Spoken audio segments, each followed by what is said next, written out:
So I thought I would show you some of my etchings from uni that I brought back.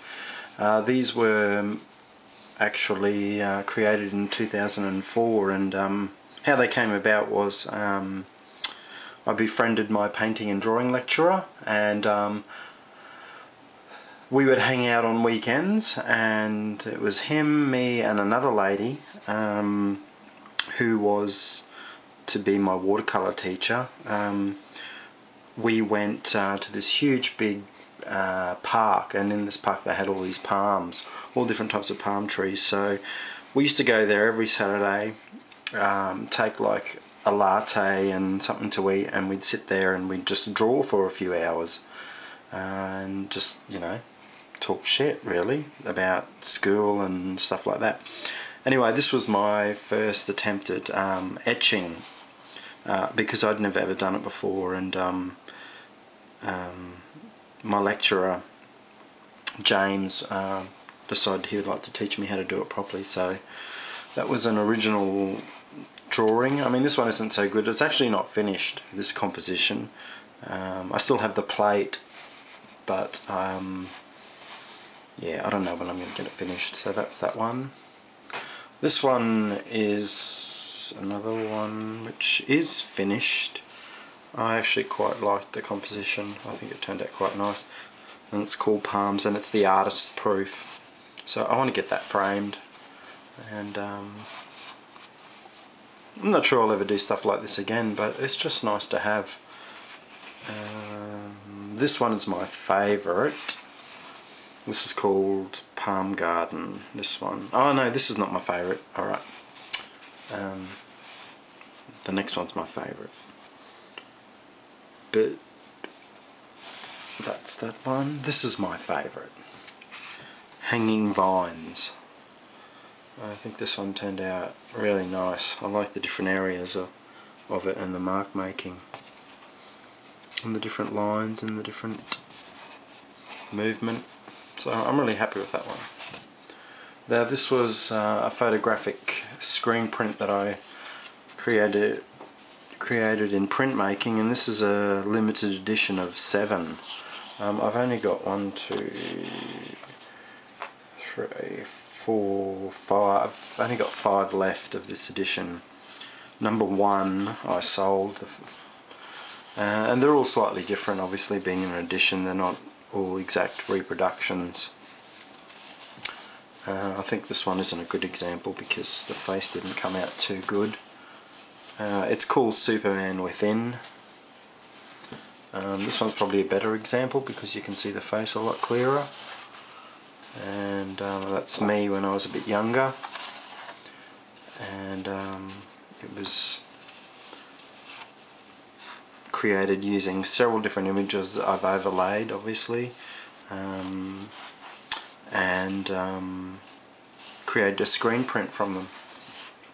And then you just basically, each different colour, each different section, you have to screen print separately and then slowly build up the image. So that's why registration is very important with when you're doing this type of technique.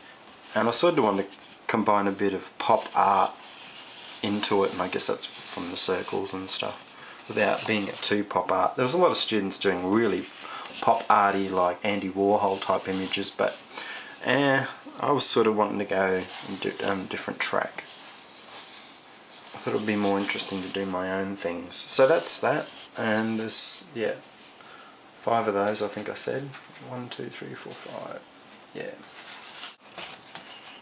Here's another screen print of a fish that was just playing around. I don't actually have any copies of that anymore, just that one. There's this one. This one's lovely. It's the only copy I have of this one as well. A lot of fine detail on that one. Very Picasso-ish, I guess. You got to try these different techniques, don't you? And there's this one, I got a hold of it, of a girl's face and her hair. That was a different technique again. That's the only copy I have of that one too, so I have to get that framed. Got a lot of stuff to get framed. Oh, the other thing I wanted to show you was for art history. For one of my assignments, we had to take a famous artist's work and reproduce it. And my lecturer told me no one has done a woodblock print in years, and if you did a woodblock print, the art history teacher would love it because he knew all the politics and everything behind all the teachers. So he said if you did that, she would just love it. I did. I got a piece of ply, and this was actually by Max Beckman, and it is a self-portrait that he did, all I did was photocopied it and put the photocopy onto the board, and then put some terps on the back, and then rubbed it to get the light image and the impression, and then I came back with a marker pen and then filled in all the spaces, and then I carved it out with a carving tool, and then used printing inks, put it through a roller, and hey presto, it came out. And I remember him saying, "Oh, you'll get a good mark," because I showed him. He goes, "Yeah, you'll get a good mark." And there was me and this other girl. We were pretty much the top in the class because we were mature age students and we were artists and we knew what was going on, and we'd befriended all the lecturers and stuff like that, and we were given access, like given keys to access to rooms where normal students weren't, because obviously they trusted us and realised that we were adults. But anywho,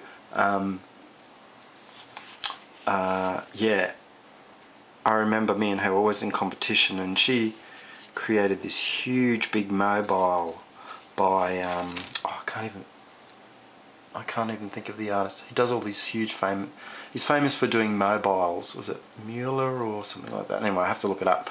Can't remember off the top of my head. Mueller. Yeah.